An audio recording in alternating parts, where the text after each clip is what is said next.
Hello दोस्तों, welcome to my channel study live with Raunak. तो daily current affair के series में हम बात करेंगे आज 27 दिसंबर 2023 के करंट अफेयर्स के महत्वपूर्ण क्वेश्चन के बारे में। वीडियो को पूरा देखिएगा क्योंकि सभी क्वेश्चंस जो हैं वो बहुत ही इंपॉर्टेंट हैं और आपके जो आने वाले सभी कॉम्पिटिटिव एग्जाम हैं उसमें एक या दो क्वेश्चन आपसे ऐसे जरूर पूछे जाते हैं, इसलिए वीडियो को स्किप ना करके आपको पूरा देखना है। तो चलिए शुरुआत करेंगे। शुरुआत करने से पहले एक छोटी सी रिक्वेस्ट है आपसे, चैनल पे नए हैं और अभी तक चैनल को सब्सक्राइब नहीं किया है तो चैनल को सब्सक्राइब जरूर कर लीजिए और बेल आइकन को दबा दीजिए जिससे आपको वीडियो का जो नोटिफिकेशन है वो टाइम से मिल जाए और आप वीडियो टाइम से देख सके। तो आज का पहला क्वेश्चन है, राष्ट्रीय बैडमिंटन चैंपियनशिप 2023 में महिला एकल का खिताब किसने जीता? आशा सिन्हा, अदिति पारेख, अनमोल खरब या तन्वी शर्मा? तो आपका राइट आंसर है ऑप्शन नंबर सी, अनमोल खरब। राष्ट्रीय बैडमिंटन चैंपियनशिप 2023 का जो महिला एकल का खिताब है अनमोल खरब के द्वारा जीता गया है। महत्वपूर्ण बिंदु देखेंगे, गुवाहाटी में आयोजित राष्ट्रीय बैडमिंटन चैंपियनशिप 2023 में महिला एकल का खिताब अनमोल खरब के द्वारा जीता गया है। वहीं पुरुष एकल के खिताब की बात करें तो गैर वरीयता प्राप्त चिराग सेन ने चौथी वरीयता प्राप्त थारुण एम को हराकर जीता है। ठीक है, पुरुष एकल का खिताब किसके द्वारा जीता गया है? चिराग सेन के द्वारा। किसको हरा के? थारुण एम को हराकर। वहीं अगर हम महिला युगल की बात करें तो महिला युगल में प्रिया देवी कौंजेगबाम और श्रुति मिश्रा ने ये खिताब अपने नाम किया है। राष्ट्रीय बैडमिंटन चैंपियनशिप 2023 का कहाँ पर आयोजित हुआ था? गुवाहाटी में आयोजित हुआ था और महिला एकल का खिताब अनमोल खरब के द्वारा जीता गया है। ठीक है, चलिए आगे बढ़ेंगे, अगला क्वेश्चन लेंगे। नेक्स्ट क्वेश्चन है आपका, चेन्नई ग्रैंड मास्टर 2023 का खिताब किसने जीता है? डोमाराजू मुकेश गुकेश, विद गुजराती, अर्जुन एरिगेशी या आर प्रज्ञानंद? तो आपका राइट आंसर है option number A, Dommaraju Gukesh. Chennai grand master 2023 के खिताब को अपने नाम किया है। किसके द्वारा? डोमाराजू गुकेश के द्वारा चेन्नई ग्रैंड मास्टर 2023 का खिताब अपने नाम किया है। महत्वपूर्ण बिंदु देखेंगे, इस टूर्नामेंट में अर्जुन एरिगेसी ने दूसरा स्थान हासिल किया है। ठीक है, पहला स्थान किसने? डोमाराजू गुकेश ने, वहीं दूसरा स्थान अर्जुन एरिगेसी ने हासिल किया है। अर्जुन और गुकेश ने दोनों प्रतियोगिताओं में 7 में से 4.5 अंक हासिल किए हैं। ठीक है, कितने? अर्जुन और गुकेश दोनों ने प्रतियोगिता में 7 में से 4.5 अंक हासिल किए हैं। गुकेश ने टाई ब्रेक में यह टूर्नामेंट अपने नाम किया है। ठीक है, टाई ब्रेक के द्वारा गुकेश के द्वारा ये टूर्नामेंट अपने नाम किया गया है। इससे पहले आर प्रज्ञानंद ने इस साल बाकू अजरबैजान में आयोजित फिडे विश्व कप 2023 में दूसरे स्थान पर रह के कैंडिडेट्स के लिए क्वालिफाई किया था। किसने? आर प्रज्ञानंद ने। और खिताब किसने जीता है चेन्नई ग्रैंड मास्टर 2023 का? डोमाराजू गुकेश ने। चलिए आगे बढ़ेंगे, अगला क्वेश्चन लेंगे और नेक्स्ट क्वेश्चन है आपका, टेक्नो स्मार्टफोन ने हाल ही में किसे अपना ब्रांड एम्बेसडर नियुक्त किया है? आलिया भट्ट, दीपिका पादुकोण, रणबीर कपूर, विराट कोहली? तो आपका राइट आंसर है option number B, Deepika Padukone. अभिनेत्री दीपिका पादुकोण को टेक्नो स्मार्टफोन ने हाल ही में अपना ब्रांड एम्बेसडर नियुक्त किया गया है। ऑप्शन नंबर बी आपका राइट है। आगे बढ़ेंगे, अगला क्वेश्चन लेंगे। प्रीमियम वैश्विक स्मार्टफोन ब्रांड टेक्नो को भारतीय सुपरस्टार दीपिका पादुकोण को अपना ब्रांड एम्बेसडर नियुक्त किया है। यह कदम उपभोक्ताओं की जरूरतों को ध्यान में रखते हुए इनोवेशन प्रदान करने के लिए उठाया गया है। टेक्नो मोबाइल शेंज़ेन चीन में स्थित एक चीनी मोबाइल फोन निर्माता है जिसकी स्थापना 2006 में हुई थी। कब हुई थी? 2006 में इसकी स्थापना हुई थी।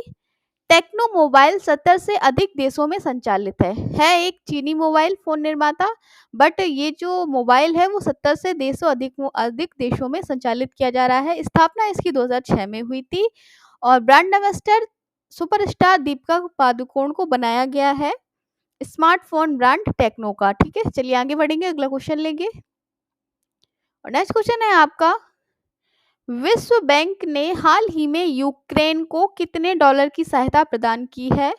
1.11 बिलियन, 1.34 बिलियन, 1.50 बिलियन या 2.00 बिलियन? तो आपका राइट आंसर है option number B, 1.34 billion dollar की सहायता प्रदान की गई है यूक्रेन को विश्व बैंक के द्वारा। महत्वपूर्ण बिंदु देखेंगे, विश्व बैंक ने हाल ही में सार्वजनिक व्यय के तहत यूक्रेन को $1.34 बिलियन की सहायता प्रदान की है। वित्त पोषण में विश्व बैंक ने $1.086 अरब का ऋण, वहीं नॉर्वे ने $100 मिलियन, संयुक्त राज्य अमेरिका से $50 मिलियन और स्विट्जरलैंड से $20 मिलियन का अनुदान शामिल है। ठीक है, किस किसने दिया है इसमें? नॉर्वे के द्वारा $190 मिलियन दिया गया है, अमेरिका के द्वारा $50 मिलियन व स्विट्जरलैंड से $20 मिलियन का अनुदान इसमें शामिल है विश्व बैंक से। चलिए आगे बढ़ेंगे, अगला क्वेश्चन लेंगे। और नेक्स्ट क्वेश्चन है आपका, हाल ही में किस राज्य में इंट्रा डिस्ट्रिक्ट हेलीकॉप्टर सर्विस का उद्घाटन किया गया है? बिहार, उत्तर प्रदेश, हरियाणा या असम? तो आपका राइट आंसर है option number B, Uttar Pradesh में। उत्तर प्रदेश में इंट्रा डिस्ट्रिक्ट हेलीकॉप्टर सर्विस की उद्घाटन किया गया है। महत्वपूर्ण बिंदु देखेंगे। उत्तर प्रदेश के मुख्यमंत्री योगी आदित्यनाथ ने आगरा के बटेसर से मथुरा के गोवर्धन तक राज्य की पहली इंट्रा डिस्ट्रिक्ट हेलीकॉप्टर सेवा का उद्घाटन किया है। कहां से कहां तक?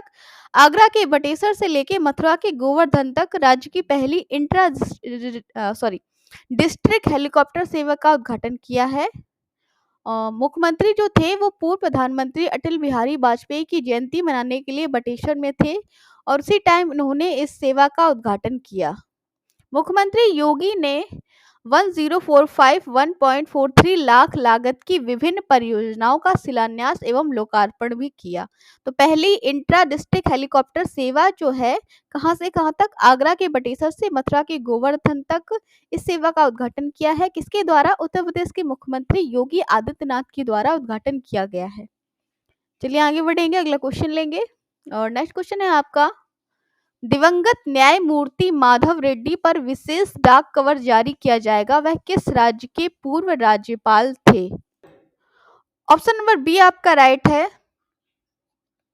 महाराष्ट्र। ठीक है, महाराष्ट्र राज्य के दिवंगत न्यायमूर्ति माधव रेड्डी जो थे राज्यपाल थे और इनकी विशेष डाक कवर जारी किया जाएगा। महत्वपूर्ण बिंदु देखेंगे। उपराष्ट्रपति जगदीप धनखड़ 27 दिसंबर यानी आज आंध्र प्रदेश और मुंबई उच्च न्यायालयों के मुख्य न्यायाधीश और महाराष्ट्र के पूर्व राज्यपाल दिवंगत न्यायमूर्ति कोंडा माधव रेड्डी की 100वीं वर्षगांठ पर एक विशेष डाक कवर जारी करेंगे। जस्टिस कोंडा माधव रेड्डी फाउंडेशन द्वारा आयोजित इस कार्यक्रम की अध्यक्षता जो है वो राज्यपाल डी तमिलसाई सुंदरराजन करेंगी, जो अभी वर्तमान में है।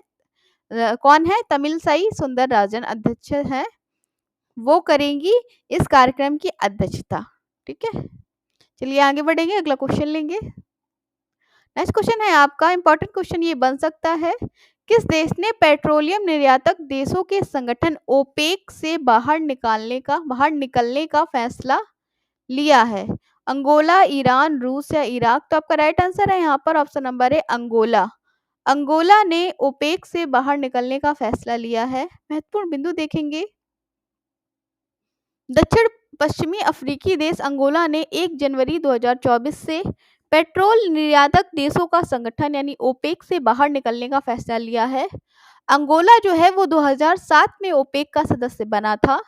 इससे पहले 2020 में इक्वाडोर और 2019 में कतर ओपेक से बाहर हो चुके हैं। ओपेक के बारे में आपको बता दें, ओपेक जो है वो एक स्थायी पेट्रोलियम निर्यातक देशों का संगठन है जिसकी स्थापना 1960 में बगदाद में हुई थी। ठीक है, ओपेक की स्थापना आपसे कई बार क्वेश्चन में पूछ लिया जाता है, तो ओपेक की स्थापना 1960 में हुई थी बगदाद में। मुख्यालय की बात करें तो ओपेक एक पेट्रोलियम निर्यातक देशों का संगठन है। मुख्यालय इसका वियना ऑस्ट्रेलिया में है। ये भी आपसे क्वेश्चन बन सकता है कि ओपेक का मुख्यालय कहाँ है? तो ओपेक का जो मुख्यालय वियना ऑस्ट्रिया में है। स्थापना इसकी 1960 में की थी।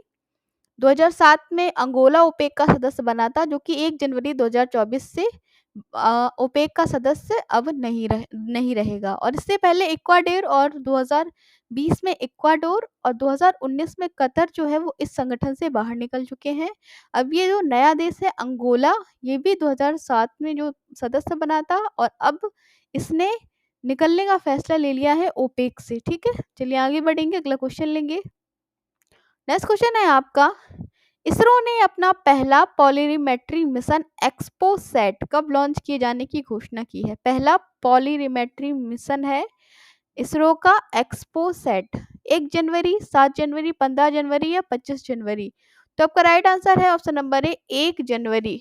ठीक है, इसरो ने अपना पहला जो पोलिट्री मिशन एक्सपोसैट है वो 1 जनवरी 2024 को लॉन्च की जाने की घोषणा की है। महत्वपूर्ण बिंदु देखेंगे।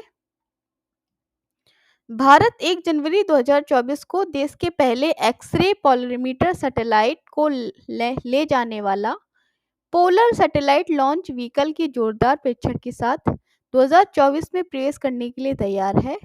भारतीय अंतरिक्ष अनुसंधान संगठन यानी इसरो ने यह घोषणा की है कि एक्सपोसैट मिशन ध्रुवीय उपग्रह प्रक्षेपण यान का उपयोग करके सुबह 9:10 पर उड़ान भरेगा, जो भारत की अंतरिक्ष अन्वेषण यात्रा में एक महत्वपूर्ण मील का पत्थर साबित होगा।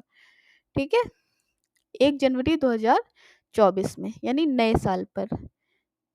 अगला क्वेश्चन है आपका, अगला प्रश्न है आपका, भारत आ रहे जहाज के हमलावरों को समुद्र तल से भी खोज निकालने के लिए अरब सागर ने कितने वॉरशिप तैनात किए गए हैं? 2, 3, 4 या 7? तो आपका राइट आंसर है 3 वॉरशिप को तैनात किया गया है भारत आ रहे जहाजों को हमलावर को समुद्र तल से खोज निकालने के लिए 3 वॉरशिप तैनात किए गए हैं। महत्वपूर्ण बिंदु देखेंगे। भारत आ रहे मालवाहक जहाज कैंप प्लूटो पर 23 दिसंबर को हुए हमले के बाद नौसेना ने अब अरब सागर में 3 युद्धपोत को तैनात कर दिया है। कौन कौन से युद्धपोत हैं वो? आईएनएस मोरमुगाओ, आईएनएस कोलकाता और आईएनएस कोची शामिल है। 3 युद्धपोत हैं, कौन कौन से? आईएनएस मोरमुगाओ, आईएनएस कोलकाता और आईएनएस कोची भी इसमें शामिल है। इसके अलावा लगातार निगरानी और इलाके के बारे में जानकारी बनाए रखने के लिए P-81 विमान को भी तैनात किया है। ठीक है, P-81 विमान को भी तैनात किया गया है निगरानी रखने के लिए इन 3 युद्धपोतों के अलावा। चलिए आगे बढ़ेंगे, अगला क्वेश्चन लेंगे। सेशन अगर अच्छा लग रहा हो तो प्लीज सेशन को एक लाइक जरूर करिएगा और अपने सभी फ्रेंड के साथ ये वीडियो शेयर कर दीजिए। तो क्वेश्चन नंबर 10 है आपका, निम्न में से कितने वर्षीय डॉक्टर सवीरा प्रकाश पाकिस्तान में पहली बार हिंदू महिला विधानसभा का चुनाव लड़ेंगी? 22, 24, 25 या 30? तो आपका राइट आंसर है 25 वर्षीय सवीरा प्रकाश जो है, जो कि हिंदू महिला है, ये पाकिस्तान में विधानसभा चुनाव लड़ेंगी। 25 वर्षीय हैं सवीरा प्रकाश। महत्वपूर्ण बिंदु देखेंगे। पाकिस्तान की न्यूज एजेंसी डॉन की रिपोर्ट के अनुसार पहली बार खैबर पख्तूनख्वा में बुनैर जिले में एक हिंदू महिला ने पाकिस्तान में आगामी आम चुनाव में एक समान सीट के लिए अपना नामांकन पत्र दाखिल किया है।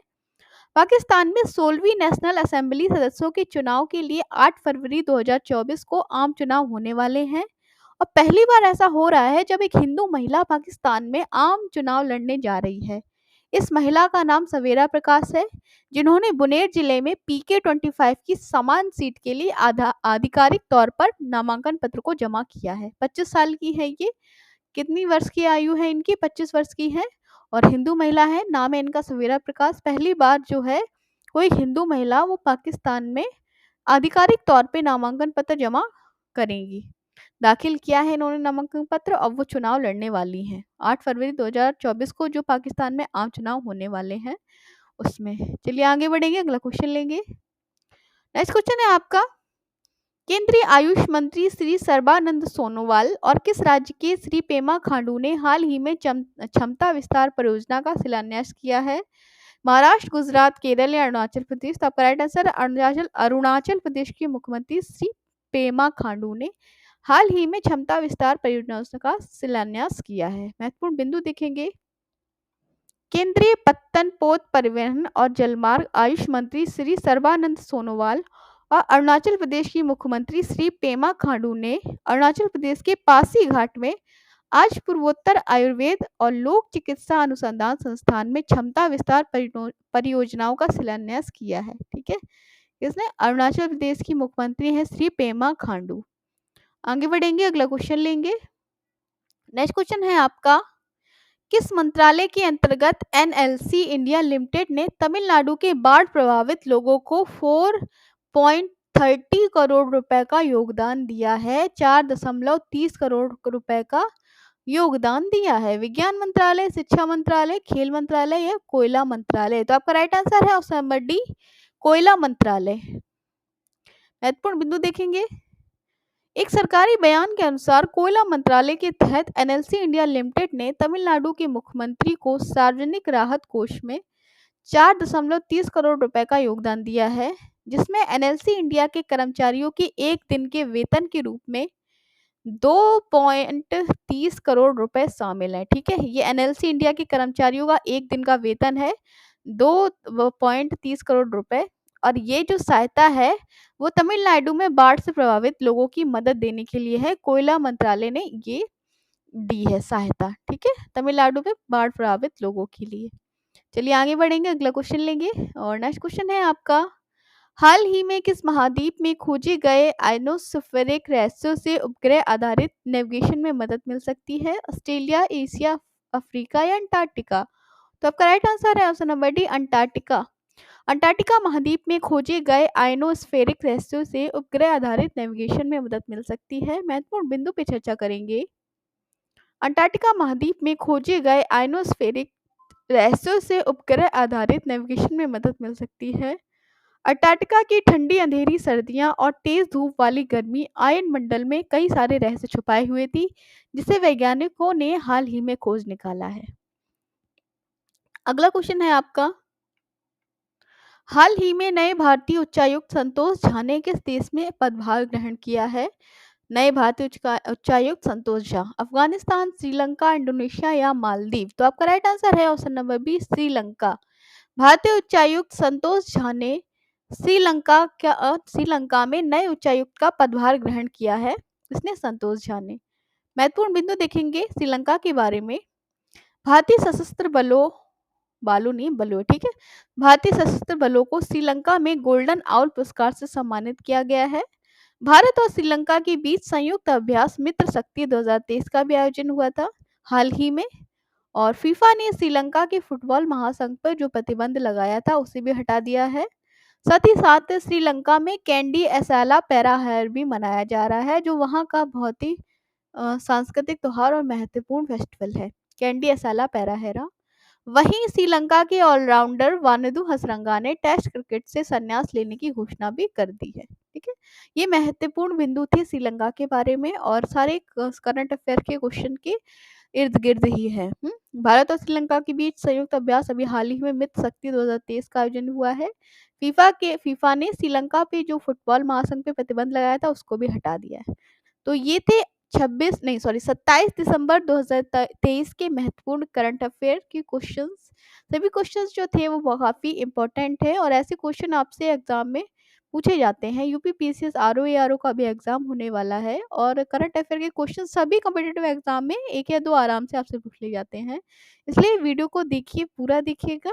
चैनल पे नए हैं तो रिक्वेस्ट है आपसे चैनल को सब्सक्राइब कर लीजिए। यहाँ आपको डेली करंट अफेयर के इंपॉर्टेंट क्वेश्चन मिलते हैं। तो हम मिलेंगे आपसे फिर एक नई वीडियो के साथ। तब तक के लिए नमस्कार, take care and good bye.